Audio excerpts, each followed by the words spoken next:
kumutumikira Mungu ndiko komani koposa kukala kapolo watiko Wiranchito yake mpaka ukocheze zakala mutu opambana wasunga wendi moyo umtumikireye zakala opambana muzose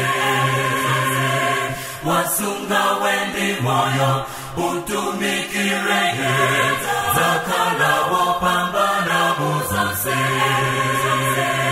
wasunga wendi moyo kuti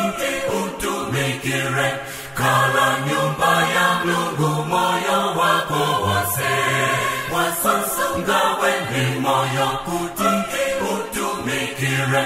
kala nyumba ya Mungu moyo wako wose Wiranchito yake molimbika tima okunkangoche pazo tutazambiri Wiranito chito kuti atensambala zakala muntu opambana wasunga wendi moyo utumikireye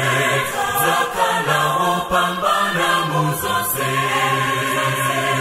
wasunga wendi moyo utumikireye zakala opambana muzose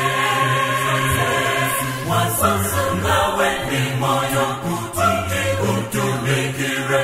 kala nyumba ya Mungu moyo wako wose wasunga wendi moyo kuti utumikire